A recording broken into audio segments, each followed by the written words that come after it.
제가 1989년에 미국에 왔을 때 사실은 공부를 하고 한국에 돌아가서 교수나 또는 연구소에서 일을 하는 어떤 그러한 생각을 갖고 이제 미국에 왔다가 7년 넘게 이제 유학생활 중에 또 하나님의 은혜를 통해서 또 이 자리에 이렇게 목사로서 서게 됐습니다. 그 지나온 과정을 이렇게 가만히 생각해 보면 어떻게 해서 그러한 변화가 있었을까? 교수라는 목적을 갖고 왔다가 결국 목사가 됐는데요. 거기에는 여러 가지 그 변화의 요인들이 있었겠지만 아마 직접적인 동기가 됐던 거는 아마 주일학교 교사를 하면서 하나님의 말씀을 더 많이 접하게 된 것이 직접적인 동기가 됐고요. 그래서 시간이 지나면서 학교보다는 교회가 더 좋아지게 됐고 또 전공보다 성경이 더 좋아지게 됐고 또 미국의 칸츄리 음악보다는 복음성가가 더 좋아지게 되는 어떤 저 안에서 많은 그런 변화를 제가 경험하게 됐습니다. 그러나 그 변화의 중심에는 과연 무엇이 있었길래 제가 중요하게 여겼던 것들에 대한 변화가, 즉 저의 가치관이 그렇게 변화가 되었을까? 세상의 기준으로 바라봤을 때 그 중요했던 가치가 있는 것들과 또 하나님 중심으로 바라봤을 때 중요하게 생각되는 가치가 있는 것들은 분명히 다르다는 것을 깨닫게 됩니다. 결국 세상을 바라보는 관점, 그거를 우리가 전문 용어로 세계관이라고 그러는데요. 세상적인 그런 세계관으로 바라볼 때랑 하나님 중심적인 기독교 세계관으로 이 세상을 바라볼 때랑 우리에게 중요하게 와닿는 것은 다를 수밖에 없다는 것이죠. 그래서 결국 기독교 세계관을 점점 제가 정립해 가고 또 기독교 세계관이 저의 생각과 마음을 다스리고 지배하기 시작함으로 말미암아 저에게 중요하게 생각했던 가치 있는 것들이 당연히 바뀌어지게 된 것입니다.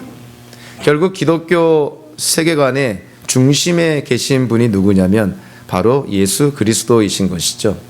결국은 가치관의 변화를 일으켰던 것은 물론 여러 가지 요소가 합력이 된 거긴 하지만 가장 중요했던 것은 바로 예수 그리스도를 인격적으로 만난 사실부터 시작이 됐다고 볼 수 있습니다. 결국 예수님을 만났기 때문에 우리의 인생 전체가 사실은 만남으로 말미암아 좌지우지 된다는 것을 우리가 잘 알고 있는데요. 누구를 만났느냐가 우리의 인생을 결정한다고 해도 과언이 아닌데 하물며 예수 그리스도를 우리가 인격적으로 만난다는 것은 우리의 삶에 획기적인 전환을 가져오는 사건입니다. 그래서 제 인생도 돌아보니 예수님을 만났기 때문에 그런 어떤 세상을 바라보는 관점도 바뀐 것이고 그러다 보니까 저에게 중요하게 생각되는 가치 있는 일들도 당연히 바뀌어지게 된 것이고 그러다 보니 저의 인생 자체가 바뀌어지게 된 것이죠. 저의 이야기뿐만이 아니고 오늘 본문을 통해서도 보니까 사도 바울도 같은 그러한 인생의 급격한 변화를 겪게 됩니다. 오늘이 본문이 4절부터 9절까지인데요. 4, 5, 6절 이 전반부는 사도 바울이 이전에 자기에게 중요하게 생각했던 것들을 언급을 합니다. 그리고 7, 8, 9절에서는 후반부에서는 지금 중요하게 생각하는 것들을 언급을 합니다. 이전에 중요하게 생각했던 것들 그리고 지금 중요하게 생각했던 것들은 너무나 큰 차이가 있는데 그러한 그 급격한 변화의 중심에는 무엇이 있었냐면은 이 본문에서는 직접적으로 언급은 안 되어 있지만 사도 바울의 인생 속에서 우리가 분명히 확신할 수 있는 것은 다름 아닌 예수 그리스도를 만난 사건이라는 것을 우리가 쉽게 깨닫게 됩니다. 사도 바울이 다마스쿠스에 있는 기독교인들을 핍박하러 올라가다가 부활하신 예수님, 빛으로 나타나신 예수님을 만남으로 말미암아 그의 인생은 180도 바뀌게 된 것이죠. 예수를 믿는 기독교인들을 핍박하러 갔다가 다마스쿠스에서 예수님을 만난 후에는 오히려 복음을 전하는 자로 탈바꿈하게 됩니다. 인생의 급격한 변화를 보게 된 것이죠.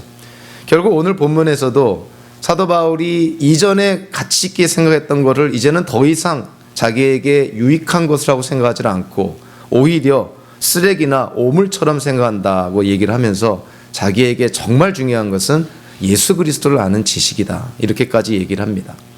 그 인생의 변화의 중심에 바로 예수님과의 인격적인 만남이 있었다는 것이죠. 이거는 우리에게 격려가 되기도 하면서도 도전이 되는 말씀입니다. 우리가 예수님을 인격적으로 만났다면, 예수님에 대한 온전한 신앙 고백이 있다면 사람들마다 정도 차이는 있지만 분명한 삶의 변화는 있어야 된다는 것이죠. 예수를 믿기 전과 예수를 믿은 후에 아무런 삶의 변화가 없다면, 가치관의 변화가 일어나지 않는다면, 나에게 중요하게 생각한 일들에 대한 차이가 없다면 도대체 예수님은 능력이 있는 분인가?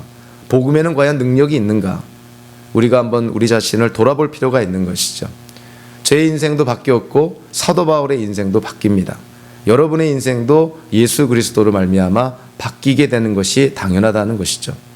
자, 그래서 오늘 본문을 통해서 보니까 일단 사도 바울이요, 예수를 믿기 전에 자기에게 중요했던 것들을 언급을 합니다. 4절 6절에서 그 내용들을 언급하고 있는데요, 4절에 보니까 사도 바울이 그렇게 표현을 합니다. 4절에 나는 육신에도 신뢰를 둘만 합니다. 즉 예수를 믿기 전에 세상적으로 봤을 때도 자기에게 자랑할 거리가 있다는 것이죠. 사도 바울도 세상적인 관점에서 남에게 뒤처지지 않는, 부족한 것이 없는 아주 지성인이었고 갖출 거를 다 갖춘 사람이었던 것을 우리가 성경 여러 군데를 통해서 쉽게 발견할 수가 있습니다. 사도 바울이 오늘 본문을 통해서요, 예수 믿기 전에 옛날 가치관에 따라서 자기가 자랑할 것이 있는데 그거를 몇 가지 언급을 합니다. 5절 전반부에 보니까 제일 먼저 사도 바울이 강조했던 게 뭐냐면, 나는 난지 여드레 말에 할례를 받았고, 할례를 받았다. 여기서의 할례는 앞에 3절에서 언급됐던 빌립보 교회 성도들을 향하여서 그들은 할례를 받은 자라는 그 표현과 표면적으로는 같은 표현이지만 의미는 전혀 다른 것이죠. 여기서 사도 바울이 언급한 여드레 만에 할례를 받았다는 것은 말 그대로 육체적이고 물리적인 그러한 성격을 의미합니다. 즉 하나님께서 아브라함에게 명령하시죠. 남자아이를 8일 만에 할례를 주어라. 그러고 나서 아브라함에게 명령한 그 하나님의 명령이 율법으로 규정이 되는데, 그래서 레위기 12장 3절에 보면 하나님의 율법으로 이렇게 규정이 됩니다. 이스라엘 민족 가운데서 태어난 남자아이는 8일째 되는 날에 무조건 할례를 베풀 것을 그렇게 명합니다. 즉 할례라는 것이 그 하나님의 언약의 백성이라는 외적인 징표가 되었다는 것이죠. 그러니까 사도 바울이 지금 예수 믿기 전에 내가 8일 만에 할례를 받은 사람입니다. 이것은 뭘 의미하고 있냐면 내가 하나님의 언약의 백성이었습니다. 이거를 의미하는 것이죠. 아브라함의 후손이었습니다. 이거를 강조합니다. 그러면서 이 5절 후반부와 7절까지 사도 바울이 좀 더 구체적으로 언급을 합니다. 도대체 사도 바울이 육신의 신뢰를 둘 만한 것, 자기도 육체적으로 세상적으로 봤을 때 자랑할 만한 것이 과연 무엇인가 구체적으로 묘사를 하는데요. 자, 오늘 본문 5절 후반부에 보니까 하나의 그 전치사를 반복해서 사용하면서 사도 바울이 무엇을 강조하냐면 자기가 어디 출신의 사람인지를 강조를 합니다. 즉 다른 말로 하면 자기의 출신이 자기가 자랑할 만한 거라는 것이죠. 그러니까 출신 성분이 좋으면은 자기 출신을 자랑하는 것이 사람의 그냥 일반적인 성향인데요. 사도 바울도 그랬다는 것입니다. 예수 믿기 전에 자기의 출신을 자랑을 했는데 그 5절 중반부에 보니까 같은 그러한 단어가 반복이 되죠. 가운데서도 이렇게 번역이 된 단어가 있는데요. 이거는 헬라어 전치사 중에 하나로서 영어로 말하면 from이라는 의미를 갖고 있는 헬라어 전치사입니다. 그러니까 이스라엘 민족 가운데서 베냐민 지파요, 히브리 사람 가운데서도 히브리 사람이다. 이렇게 자기의 출신 성분을 강조를 합니다. 그러니까 이게 자랑할 만한 거라는 것이죠. 자, 왜 이 표현들이 그 사도 바울이 자기의 출신을 자랑하는 거라고 이해할 수 있냐면, 보통 이방인들이요, 그 하나님을 믿는 그 이스라엘 사람들을 가리킬 때 유대인이라는 표현을 많이 씁니다. 근데 이 유대인이라는 표현은 그렇게 썩 그 존경하는, 어떤 존중하는 그러한 그 표현이라기보다는 오히려 경멸적인 어투로 많이 불려졌던 것이죠. 근데 사도 바울이 자기를 묘사할 때 이스라엘이라는 표현을 씁니다. 이 이스라엘은 하나님의 백성으로서의 특권, 즉 하나님의 언약 백성을 강조하는 그런 표현인 것이죠. 그러니까 사도 바울이 자기를 유대인이라고 칭하지 않고 이스라엘이라는 표현을 씁니다. 그리고 이 민족이라는 단어도 백성이라는 단어와는 다른 이스라엘 민족, 즉 이스라엘의 고유한 어떤 정체성을 특별히 강조하기 위해서 사도 바울이 쓴 표현으로 이해가 됩니다. 그러니까 사도 바울이 자기는 이스라엘 민족 안에 있다는 것이죠. 하나님의 언약의 백성 안에 하나님께서 수많은 민족 가운데서 특별히 선택한 그 이스라엘이라는 민족 안에 자기가 속해 있다는 것이죠. 그리고 나서 거기에다가 사도 바울이 뭘 강조하냐면 그 이스라엘 민족 가운데서, 즉 이스라엘의 12지파와 레위 지파 가운데서 자기가 베냐민 지파다, 이거를 강조합니다. 만약에 자기가 베냐민 지파 출신인 거를 부끄럽게 여긴다면 이런 데서 쓰지 않았겠죠. 그러니까 베냐민 지파로서 자랑거리가 있다는 겁니다. 그래서 성경을 통해서 베냐민 지파의 자랑거리가 무엇인가 한번 찾아보니까요, 한 5개 정도 자랑거리가 있습니다. 첫째로 이스라엘의 12지파, 레위 지파와 12지파가 형성이 될 때 다 야곱의 아들들로 구성이 되는데요. 그 후손들로 구성이 되는데, 야곱이 제일 사랑했던 그 아내가 라헬이라는 아내죠. 그 라헬이라는 아내가 낳은 아들 중에 한 명이 베냐민이었습니다. 그러니까 이 베냐민이라는 이 사람은 집안에서 사랑받는 아들이었다는 것이죠. 그리고 그 12지파의 조상 가운데 하나가 이제 베냐민이니까 자기가 그 베냐민 지파 사람이라, 이게 간접적으로 이 이스라엘 민족 안에서 자기가 이 베냐민 지파, 즉 사랑받는 그런 아들의 후손인 것을 이렇게 강조하는 것이죠.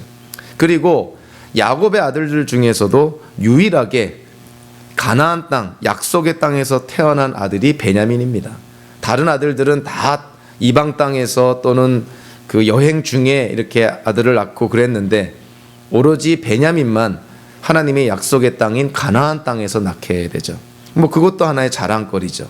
또 하나의 베냐민 지파는요, 이스라엘의 초대 왕이 바로 이 베냐민 지파 사람입니다. 우리가 잘 아는 사울이라는 왕이 바로 이 베냐민 지파 사람이었던 것이죠. 그리고 이스라엘이 이제 나중에 북이스라엘과 남유다로 한국의 남과 북처럼 나누어질 때 남쪽 유다 왕권이 유다 지파와 베냐민 지파로 구성이 되어 있습니다. 그러니까 이 베냐민 지파는 이 이스라엘의 정통성을 따라가는 지파였다는 것이죠.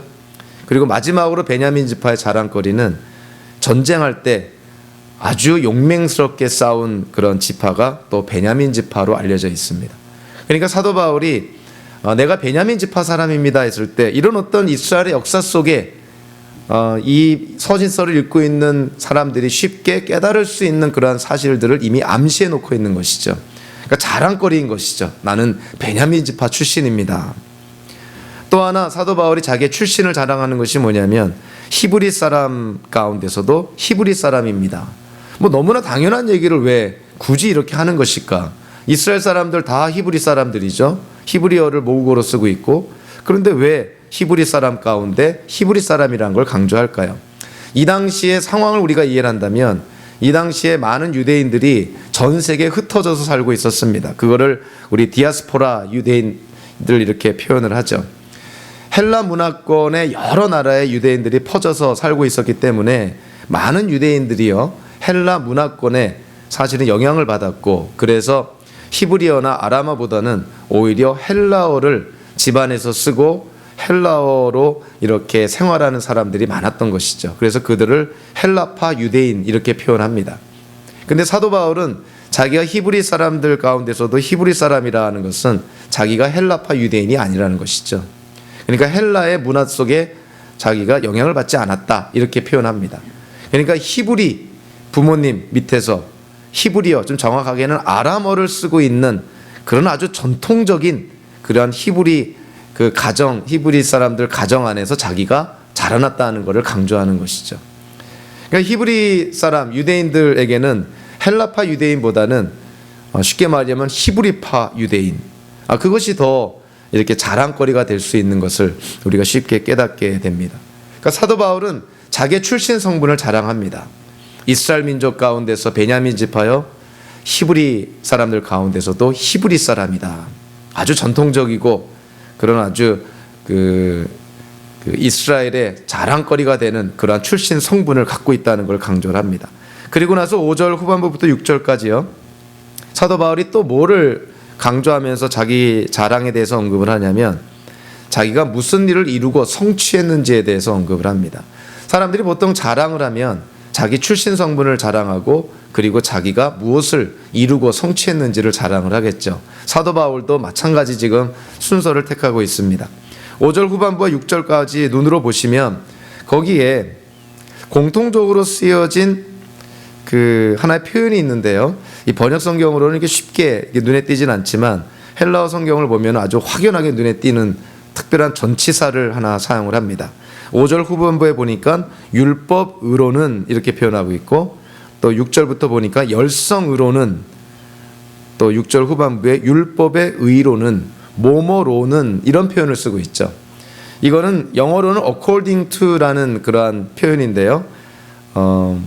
특별한 이 헬라어 전치사를 사용하면서 율법의 측면으로 봤을 때에는 열성이라는 측면으로 봤을 때에는 율법의 의라는 측면으로 봤을 때에는 자기가 이러한 사람이다라는 걸 지금 강조하고 있는 것이죠. 사도 바울이 제일 먼저 자랑거리로 삼았던 게 뭐냐면 예수 믿기 전에 자랑거리로 삼았던 것은 자기가 바리새파 사람이었다는 것입니다. 그 당시 한 6천 명 정도 존재했던 것으로 알려져 있는 이 바리새파 사람들, 이 바리새파는 율법을 깊이 연구하고 철저히 지키는 것으로 유명한 하나의 운동이었죠. 그러니까 자기가 바리새파 사람 가운데 한 명이었다는 것을 강조를 합니다. 그러니까 율법을 기준으로 봤을 때 율법의 영역에서도 자기는 꽤 괜찮은 사람이다라는 것을 강조하는 것이죠. 두 번째로 열성이라는 측면으로 봤을 때에도 자기는 괜찮은 사람이다 이렇게 얘기를 합니다. 물론 다 과거적으로 표현하는 것이죠. 열성으로는 교회를 박해한 사람이요. 여기서 열성, 열심 이런 그 표현은요, 이런 어떤 심리적인 의미를 말하는 것이 아니라 사실은 여기에는 이스라엘의 역사적인 의미가 있고 신학적인 의미가 있습니다. 하나님의 영광과 이스라엘의 어떤 거룩, 순결을 지키기 위해서 어떤 열심을 보이는 것, 그것이 이스라엘의 역사 속에서 누구의 전통이라고 묘사하고 있냐면 비느하스의 전통이다. 아론의 손자였던 비느하스의 전통이다. 이렇게 알려져 있습니다. 그래서 이스라엘의 역사를 한번 가만히 보면요, 이스라엘 민족이 출애굽하여서 가나안 땅으로 들어갈 때 이스라엘 민족이 모압 여자들과 음행을 하게 되고 또 모압 사람들이 믿고 있는 우상을 섬기는 우상 숭배에 빠지게 됩니다. 이러한 사실을 아론의 손자인 제사장인 이 비느하스가 그 모습을 보면서 분노한 것이죠. 그래서 한 번은 이스라엘의 남자가 모압 여인과 이런 간음하고 음행하는 장면을 보고 이 분노로 어찌 보면 하나님의 공의로운 분노죠. 하나님을 대신하여서 하나님의 공의로운 분노로 그 두 남녀를 다 창으로 찔러 죽이는 사건을 벌입니다. 보통 때 같으면은 이거는 굉장한 큰 죄악으로 여길 수 있지만 놀랍게도 하나님께서 그 비느하스의 그 행동을 의롭게 여겨 주십니다. 그래서 이스라엘 민족에게 내리려던 재앙을 돌이키는 그러한 하나님의 은혜를 베풀게 되죠. 시편 106편에서 시편 기자가 그 사건을 이렇게 묘사합니다. 그때 비느하스가 일어나서 심판을 집행하니 재앙이 그쳤습니다. 이 일은 대대로 길이길이 비느하스의 의로 인정되었습니다. 즉 이스라엘 남자와 그 모압 여자를 창으로 찔러 죽이는 그 사건이 비느하스에게는 의로운 행위라는 것이죠. 하나님을 대신하여서 심판했다는 것이죠. 그래서 이 비느하스의 전통이라는 것은 이스라엘 민족에게 어떠한 의미가 있냐면 하나님의 영광과 이스라엘의 거룩 순결을 지키기 위해서 폭력을 써도 정당하다는 어떠한 그러한 의미가 있는 것이죠. 그래서 비느하스의 전통은 굉장히 과격한 그런 행동을 유발하게 됩니다. 우리가 잘 아는 이스라엘의 독립운동이 한 번 있었는데요. 에피파네스라는 아주 사악한 그런 왕이 유대인들을 핍박을 할 때 거기에 그 저항하여서 유대인 독립운동이 벌어지게 되는데 그 독립운동이 우리가 잘 알고 있는 마카비 혁명이라는 것입니다. 이 마카비 혁명이 어디로부터 나온 거냐면 바로 이 비느하스의 열성을 재현하려는 운동이었다는 것이죠.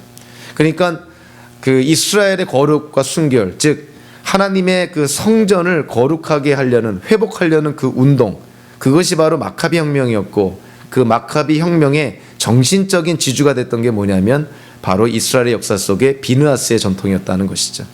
그래서 이 마카비 혁명은 사실은 무력 독립 운동이었다는 것을 우리가 잘 알고 있습니다.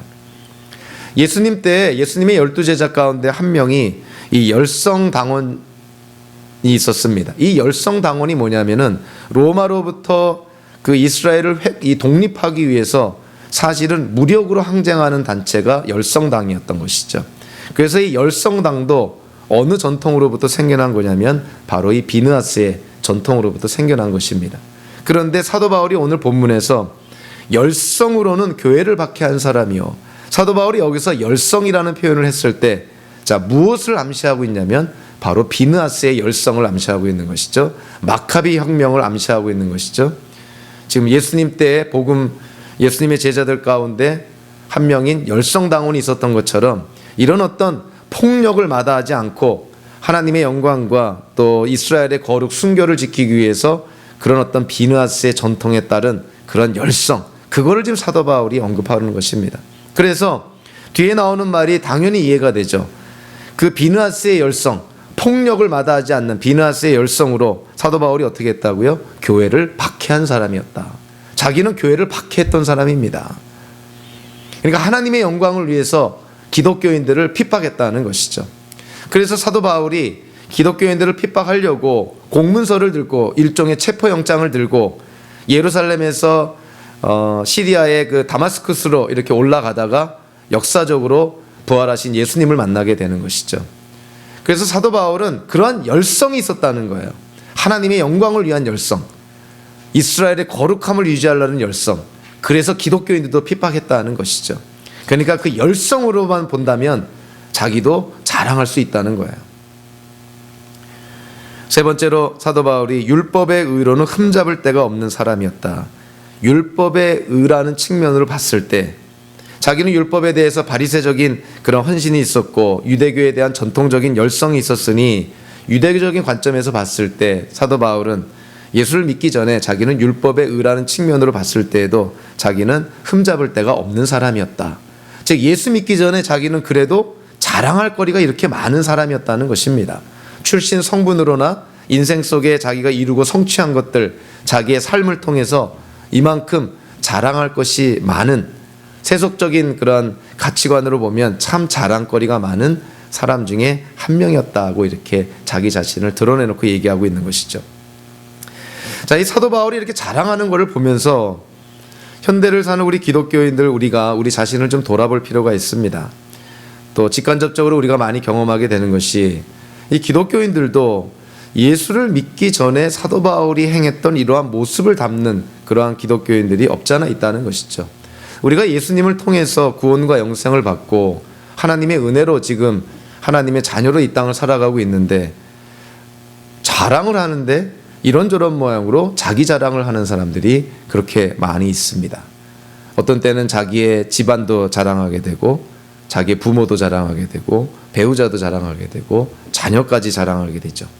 물론 훌륭한 분들에게로부터 우리가 좋은 점들을 배워야 되는 건 당연한 것이지만 하나님을 대신하여서 하나님에 앞서서 자기의 출신을 자랑하는 것은 이거는 굉장히 비성경적이고 옳지 않은 태도인 것이죠.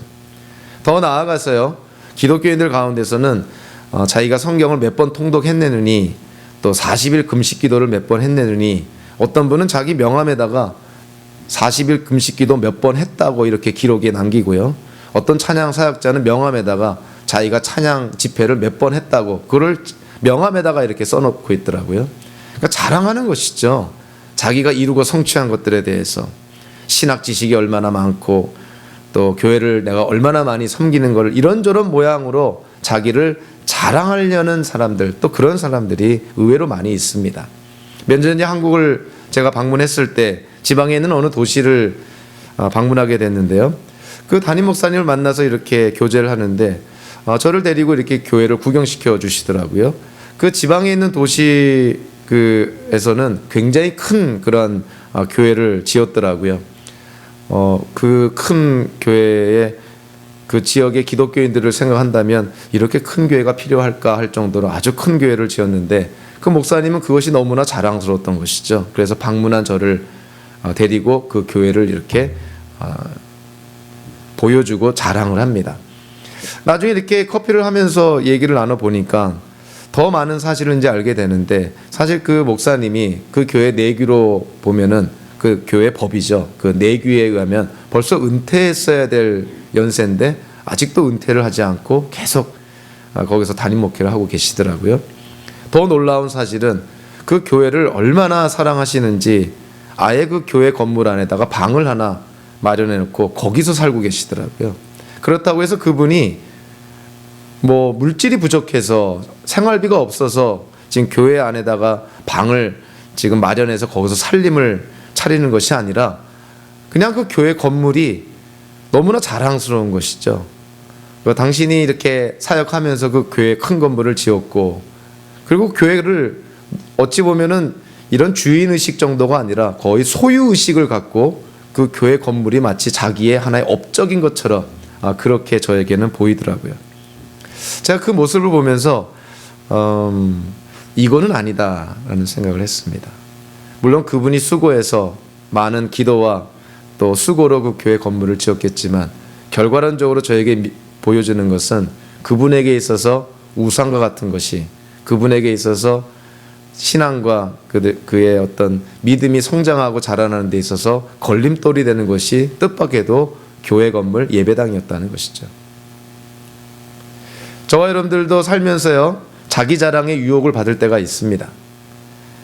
성경은 우리에게 뭐라고 말씀할까요? 믿는 자들도 자기 자랑할 수 있다고 얘기할까요? 고린도전서 1장에 보면은 사도 바울이 그런 얘기를 합니다. 고린도 교회 성도들에게 여러분들이 자랑하려면 그리스도 안에서 자랑하라, 이런 표현을 합니다. 그래서 그걸 얼뜻 잘못 이해하면 우리가 예수 그리스도 안에서만 자랑하면 되겠구나, 이렇게 생각할 수 있는데 그 의미가 전혀 아닙니다. 사도 바울이 예수 그리스도 안에서 자랑하라고 말씀한 것은 사실은 예레미야서 9장 23절과 24절에 있는 내용을 인용한 것인데요. 예레미야 선지자를 통해서 하나님께서 다음과 같이 말씀을 합니다. 나 주가 말한다. 지혜 있는 사람은 자기의 지혜를 자랑하지 말아라. 용사는 자기의 힘을 자랑하지 말아라. 부자는 자기의 재산을 자랑하지 말아라. 오직 자랑하고 싶은 사람은 이것을 자랑하여라. 나를 아는 것과 나 주가 긍휼과 공평과 공의를 세상에 실현하는 하나님인 것과 내가 이런 일을 하기를 좋아한다는 것을 깨달아 알만한 지혜를 가지게 되었음을 자랑하여라. 나 주의 말이다. 예레미야 선지자가 사도 바울이 인용한 이 예레미야 선지서의 이 핵심이 뭐냐면은 하나님께서 이스라엘 백성들에게, 그리고 사도 바울이 고린도 교회 성도들에게 강조했던 점이 뭐냐면 예수 그리스도 안에서, 하나님 안에서 자랑하고 싶은 거 있으면 마음껏 자랑하라, 이런 것이 아니라 이스라엘 민족은 하나님을 자랑해야 된다. 기독교인들은 예수님을 자랑해야 된다. 이거를 강조하는 것입니다. 하나님 안에서, 예수 안에서 내 출신 성분과 내 성취와 업적을 자랑하라는 것이 아니라 자랑을 하려면 당신의 하나님이 되시고 당신을 구원하신 하나님 예수 그리스도를 자랑하라는 것이죠. 그래서 자기 자랑, 기독교인들에게 있어서 자기 자랑은 성경에 근거가 없습니다. 우리가 우리 자신에 대한 어떤 정당한 그런 어떤 평가 감정이라 할 수 있는 자존감이라는 것도요, 우리가 갖는 자존감도 사실은 하나님의 은혜 속에 우리가 누리는 것이 자존감인 것이지, 내 세상적인 출신 성분이나 세상적인 업적, 성취감으로 인해서 자존감을 누리는 것은 아닌 것이죠. 저와 여러분들이 이 땅을 살아가면서 상황에 관계없이 관계를 초월해서 우리가 자존감을 갖게 되는 것은 우리가 하나님의 자녀라는 그 신분에서부터 출발을 합니다. 그래서 결국 저와 여러분들의 자존감의 기초가 누굽니까? 하나님인 것이죠. 하나님 때문에 우리가 자존감을 갖게 되는 것이죠. 사도 바울이 고린도전서에서도 또 오늘 본문에서도 지금 간접적으로 얘기하는 게 뭡니까? 자랑하려면 자기 자신을 자랑하지 말고 하나님을, 예수님을 자랑하라는 것이죠. 그래서 저희가 살다 보면 그러한 유혹을 받게 되지 않겠습니까? 이런저런 모양으로 우리 자신을 자랑하려는 그런 유혹을 받게 될 때, 자기 자랑은 성경적인 근거가 없다. 이거는 우리가 꼭 피해야 될 것이고, 자랑을 하려면 나를 이 자리에 있게 하신 하나님 예수 그리스도를 자랑해야 되는 것이 우리의 마땅한 도리라는 것을 여러분들이 꼭 기억하시기를 바랍니다. 사도 바울이 예수님을 믿기 전에 4절, 5절, 6절을 통해서 이러한 자랑거리가 있었다고 얘기를 합니다. 내 출신 성분이 이랬고 나의 성취 업적이 이랬습니다. 그러니까 나도 꽤 자랑거리가 있는 꽤 괜찮은 사람이었습니다. 이렇게 얘기를 하는 것이죠. 그런데 7절로 들어가면은 이제 사도 바울의 그 어떤 톤이라든가 또 내용이 전혀 달라지게 됩니다. 7절의 시작이 어떻게 되냐면 그러나로부터 시작을 합니다. 그러나 뭐 이 접속사를 통해서 금방 알 수 있겠죠. 아, 이전 내용과는 전혀 다른 내용이 이제 등장을 하겠구나. 그리고 사도 바울이 7절, 8절, 9절을 통해서 어떠한 그런 표현들을 사용하냐면 어떤 이 비즈니스 상업 이 장사하는 그런 어떤 영역에 있어서 손익 대조표에 나오는 그런 어떤 표현들을 씁니다. 이익과 손해라는 개념을 도입하는 것이죠. 무엇이 나한테는 이익이었고 무엇이 나한테는 손해였는가, 그렇게 그 표현들을 지금 그 차용해서 지금 사용하고 있는 것이죠. 사도 바울은 예수 믿기 이전에는 자기한테 이익되고 좋았던 것으로 생각했던 것, 자기의 출신 성분, 자기의 업적. 근데 지금 7절 이후로부터는 어떻게 바뀌어지게 되냐면 그러나, 즉 예수를 만나고 나서, 예수를 믿고 나서는 어떻게 됐다는 거예요? 이전에 나한테 이익이 되었던 것들이 이제는 오히려 손해라는 거예요. 오히려 그것이 나한테 해로운 것이 되었다, 이렇게 얘기를 합니다. 자랑거리가 되었던 나의 출신 성분, 자랑거리가 되었던 나의 성취한 것, 업적들, 이러한 것들이 오히려 하나님 안에서 내가 바른 성도의 삶을 살아가는데 지금 걸림돌이 되고 있다는 것을 고백하고 있는 것이죠. 사도 바울이 그와 같은 생각의 변화, 가치관의 그런 변화가 일어난 것에 대해서 7절부터 9절까지요, 사도 바울이 3번에 걸쳐서 표현을 하는데, 표현이 좀 다르지만 사실은 중심적인, 본질적인 그 핵심은 같습니다. 7절에 보니까 내게 이뤄왔던 것이 지금은 해롭게 여겨지는데 왜 그렇다는 거예요? 그리스도 때문에, 이렇게 표현합니다. 아, 예수 그리스도 때문에 지금 생각이 바뀌어졌다는 거예요. 자, 그리고 이제는 그 해로운 정도가 아니라 내게 이뤄왔던 것이 해롭게 여기는 정도가 아니라, 이 8절을 보니까 모든 것이 나한테 다 해로 여겨진다. 왜 그러냐면 내 주 예수 그리스도를 아는 지식이 가장 고귀하기 때문에, 즉 예수님을 알아가는 것이 나에게는 가장 소중하고 가치가 있는 것이기 때문에 그것과 비교해서 다른 것들은 나에게 다 오히려 더 해로운 것들이다, 이렇게 얘기를 합니다. 그리고 나서 더 뭐라고 얘기를 하냐면 내가 그리스도를 얻고 그리스도 안에 있는 사람으로 인정을 받는 것, 그것이 가장 중요한 거기 때문에 그 외의 모든 것들은 다 내가 쓰레기, 오물로 여기겠다, 이렇게까지 강조해서 얘기를 합니다. 그러니까 예수 믿기 전에 자기의 자랑거리가 예수 믿은 후에 어떻게 됐다는 거예요? 오히려 해로운 것이 됐고 오히려 오물처럼 나에게 보여준다는 거예요. 그러니까 사도 바울이 지금 그의 가치관이, 그에게 있어서 중요하다고 생각하는 가치 있는 것들이 예수를 믿고 나서부터 바뀌어지게 됐다는 것이죠. 그의 가치 체계가 바뀌어진 것입니다. 더 나아가서 사도 바울이 그 9절 후반부에 보니까 이렇게 얘기를 합니다. 예수를 믿고 의롭게 되었다는 것을 우리가 잘 알고 있는데요, 거기에 대해서 사도 바울이 이렇게 강조를 합니다. 나는 율법에서 생기는 나 스스로의 의가 아니라 그리스도를 믿는 믿음으로 말미암아 오느니 곧 믿음에 근거하여 하나님에게서 오는 의를 얻으려고 합니다. 사도 바울이 지금 예수를 통해서 의인이 의롭게 되지 못했다는 것을 의미하는 것이 아니라 지금 자기가 예수 믿고 의롭게 되었다는 것을 강조하는 표현인데요, 어떻게 묘사하고 있냐면 내가 율법을 지킴으로 의롭게 된 것이 아닙니다. 어떤 특정한 행위를 했다고 해서 내가 하나님 앞에 의롭게 된 것이 아니라 자기가 의롭게 된 것은 예수를 믿는 그 믿음 때문에, 예수를 믿었기 때문에 하나님께로부터 선물로 주어진 그 의로움을 통해서 내가 의롭게 되었다는 것이죠. 자, 의롭게 되었다는 것은 우리가 보통 두 가지로 이해를 합니다. 우리의 죄가 사함받았다는 그런 개념이 있고, 또 하나의 개념은 우리의 관계가 회복이 되었다는 개념이 있는 것이죠. 하나님과의 관계에서 우리가 하나님께 지은 죄를 사함받은 것, 그게 의롭게 되었다는 것이죠. 그리고 하나님과의 관계에서 어긋나졌던 하나님과의 관계가 회복이 된 것, 그것이 또한 의롭게 됐다는 의미입니다. 그러니까 예수 그리스도를 믿음으로 말미암아 우리는 두 가지의 유익함을 누리게 되는데, 우리의 죄가 사함받습니다. 그리고 예수님 때문에 하나님과 어그러졌던 관계가 회복이 되는 것이죠. 이것이 바로 의롭다 하는 것입니다. 그래서 사도 바울이 그 고린도전서 5장 21절에 우리에게 아주 유명한 말을 하죠. 십자가 사건에 두 가지 전가가 일어났다고 얘기합니다. 전가라는 것은 그 어디에서부터 어디로 무엇이 옮겨졌다는 걸 전가라고 그러는데요. 십자가상에서 도대체 무슨 전가가 일어났는가? 첫 번째 전가는 우리의 죄가 예수님께로 다 옮겨졌다는 것이죠. 자, 우리가 십자가에서 돌아가신 예수님을 믿는다면 우리의 죄가 예수님께로 다 전가되었다는 것입니다. 그래서 우리는 죄사함을 받게 되는 것이고 죄가 없다는 평균을 받게 된다는 것이죠. 그것이 첫 번째 전가입니다. 그런데 고린도후서 5장 21절 후반부에 또 어떠한 종류의 전가를 언급하냐면 예수를 믿으면 하나님의 의가 우리에게 주어진다고 말합니다. 정확하게 말하면 예수님께서 완벽한 순종을 통해서 이룩해 놓으신 그 의로움을 우리가 예수님을 믿기만 하면 그냥 공짜로 예수님의 의로움을 우리가 받아 누리게 된다는 것이죠. 결국 하나님과의 관계가 회복이 된다는 것이죠.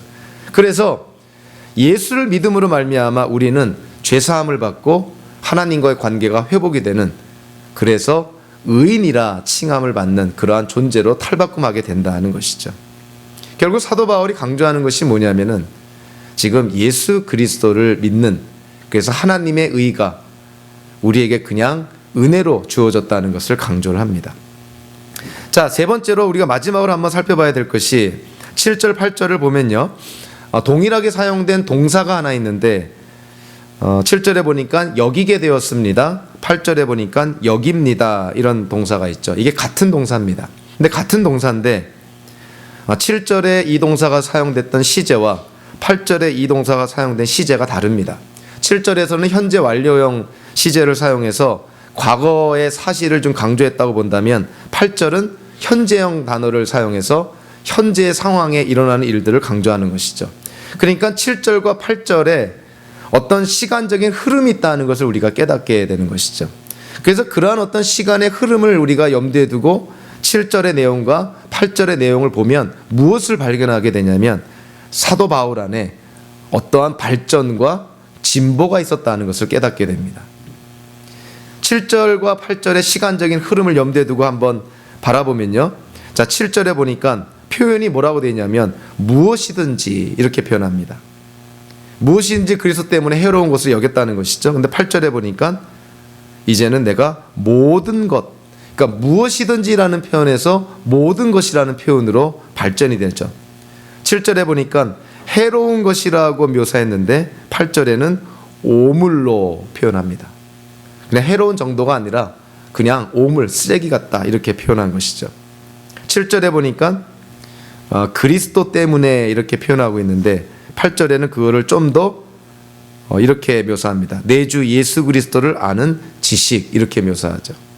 그래서 7절과 8절에서 시간적인 흐름이 있다는 걸 염두에 두고 이 성경 구절을 바라보면 지금 사도 바울 안에 시간의 흐름에 따라서 어떠한 진보가 있구나, 이런 것을 깨닫게 됩니다. 네 가지 진보를 직간접적으로 깨닫게 되는데요, 무엇보다도 사도 바울이 시간의 흐름에 따라 어떠한 진보가 있었냐면 예수 그리스도에 대한 지식의 진보가 있습니다. 그러니까 시간이 흐르면서 예수님을 더 많이 알아가게 된 것이죠. 자, 그뿐만이 아니라 사도 바울은 시간이 흐르면서 자신의 삶을 예수님께로 구별된 성화의 삶을 더 살아가고 있다는 것을 깨닫게 됩니다. 세 번째로 이런 좋은 것뿐만이 아니고요, 시간의 흐름에 따라 무엇까지도 더 진보가 됐냐면 사도 바울이 받는 고난까지도 더 많아지게 됐다는 것이죠. 그러니까 예수 그리스도를 아는 지식이 늘어나고 또 거룩한 성도의 삶을 살면 살수록 뜻밖에도 고난도 더 많이 겪게 되었다는 거예요. 그러면서 사도 바울이 예수 그리스도 안에서의 만족이 더 진보되었다. 예수를 처음 알았을 때보다 예수를 더 많이 알아갈수록 삶의 만족을 더 느끼게 되었다는 것이죠. 이 네 가지 측면의 진보를 우리가 바라보면서 저와 여러분들 한번 우리 스스로를 돌아보면서 자문자답하면서 우리의 신앙생활을, 기독교인으로서 이 땅에서의 삶을 한번 돌아볼 필요가 있습니다. 자, 예수를 처음 믿었을 때 저와 여러분들 다 다르겠죠? 자, 예수를 처음 믿고 예수님에 대한 신앙 고백하고 하나님께서 우리에게 허락하신 구원과 영생의 확신을 갖게 된 때로부터 지금까지 많은 시간이 흘렀을 것입니다. 이 많은 시간이 흘렀는데 과연 우리의 신앙 안에 과연 진보가 있는지, 예수님을 알아가는 지식이 더 늘어났는지, 우리의 삶이 더 거룩해져 가고 있는지, 하나님 한 분으로 더 우리가 만족을 누리고 있는지.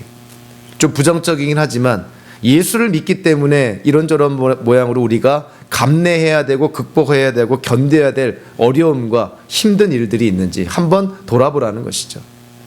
사도 바울은 시간이 흐르면서 이런 진보가 있었습니다.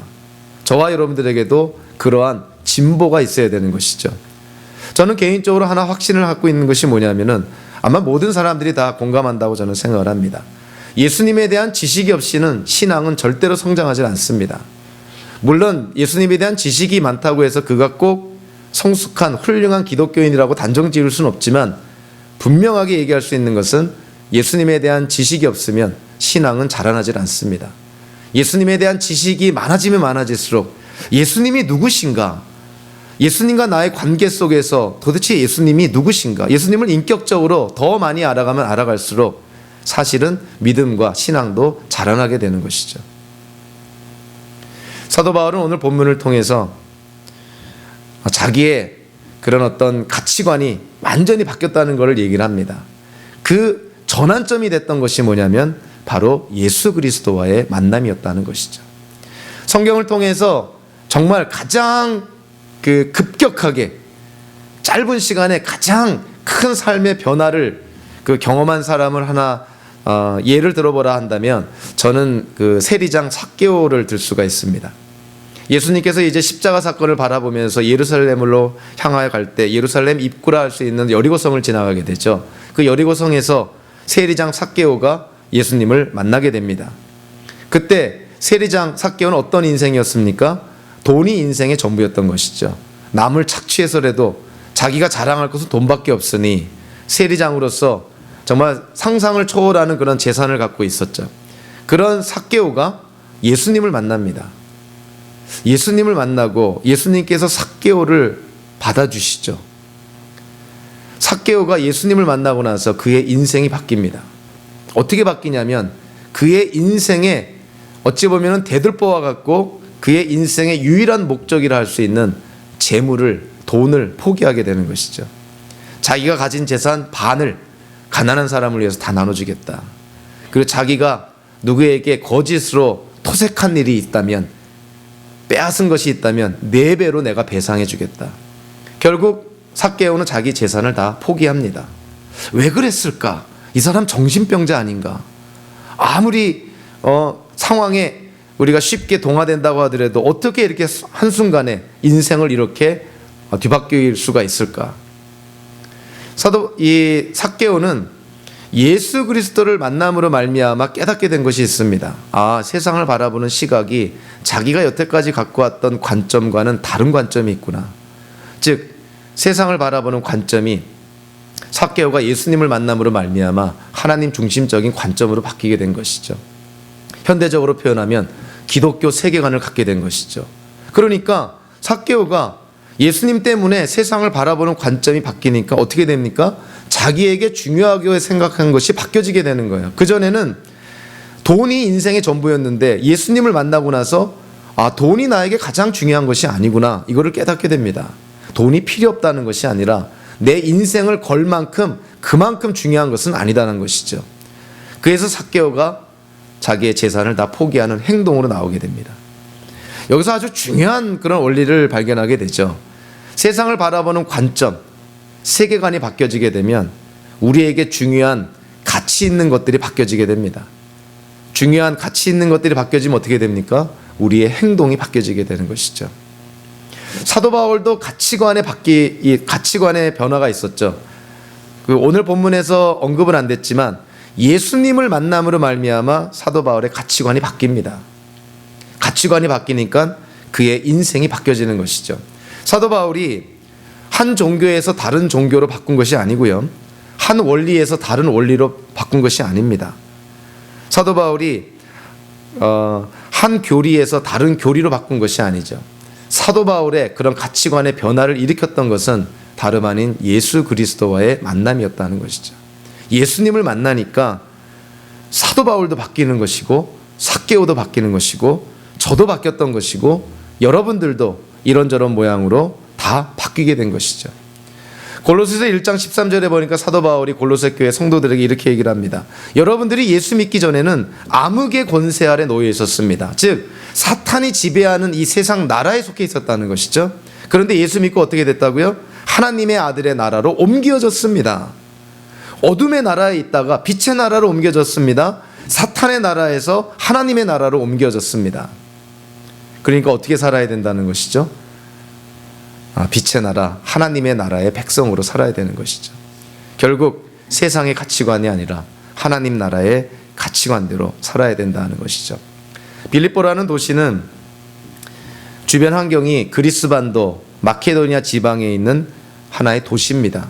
그런데 이 빌립보는 어떠한 특성의 도시였냐면 로마의 직접 통치를 받는 로마의 식민지였다는 것이죠. 그러니까 어떤 의미가 있는 거냐면 비록 헬라 문화권에 쌓여 있고 그리스 반도, 마케도니아 지방 그 안에 있었지만 결국 빌립보 도시를 통치하는 법은 로마의 법이었다는 것입니다. 그리스 법도 아니고 마케도니아 법도 아니고 헬라 문화권도 아니고 로마의 법을 따라 빌립보 도시는 집행이 되었던 것이죠. 저와 여러분들이 속해 있는 이 교회는 어떠한 상황이 있습니까? 교회는 이 세상 안에 있는 것이죠. 세상 안에 있지만 교회는 누구의 법을 따라야 될까요? 당연히 하나님의 법을 따라야 되는 것이죠. 비록 세상 안에 있지만, 세상 속에서 우리가 살고 있지만 그럼에도 불구하고 이 공동체는 하나님의 법을 따라야 되는 공동체라는 것이죠. 저와 여러분들도 우리의 삶을 보면 온통 주변이 세속적인 그러한 사회, 세속적인 문화 속에 우리가 살고 있습니다. 이 세속적인 문화와 사회 속에 살고 있으면서 저와 여러분들의 인생을 주관하는 원칙과 법은 과연 어디로부터 나와야 될까요? 세상의 법을 따라야 되겠습니까? 하나님의 법을 따르는 것이, 그것이 저와 여러분들이 기독교인으로서 이 땅을 살아가야 되는 것이죠. 그래서 어렵습니다. 세상 안에서 세상을 거스르면서 하나님의 법을 따라 산다는 것은 쉽지는 않은 것이죠. 그렇지만 하나님께서 우리를 택하여 주시고 하나님의 자녀를 삼아 주셨을 때 우리가 이러한 삶을 살아야 될 책임과 의무가 우리에게 있다는 것을 우리가 무시할 수는 없는 것이죠. 성도 여러분들, 우리가 예수 그리스도를 만남으로 말미암아 정말 세상을 바라보는 관점도, 우리에게 중요하게 생각하는 가치 있는 일들도 다 바뀌어졌습니다. 우리는 이제는 어둠의 나라가 아니라 빛의 나라에 속해 있는 하나님의 자녀인 것이죠. 저와 여러분들의 인생 속에 하나님의 하나님 되심을 인정하며 하나님이 내 인생의 유일한 주님 되심을 고백하며 하나님의 영광을 드러내는 그런 축복된 인생 사시기를 주님의 이름으로 축원합니다. 기도하겠습니다. 고마우신 하나님, 사도 바울의 인생 속에 일어났던 이런 급격한 변화가 이곳에 예수님을 나의 주님으로 고백하는 모든 성도들의 인생 속에서도 일어났음을 확신합니다. 시간이 지나면서 예수님에 대한 지식의 진보가 있게 하여 주시고 거룩함이 늘어나게 하여 주시고 하나님 한 분으로 더욱 만족하는 그러한 삶을 살아감으로 말미암아 하나님의 영광을 드러내는 우리 모두가 될 수 있도록 인도하여 주시옵소서. 예수님의 이름으로 기도하옵나이다. 아멘.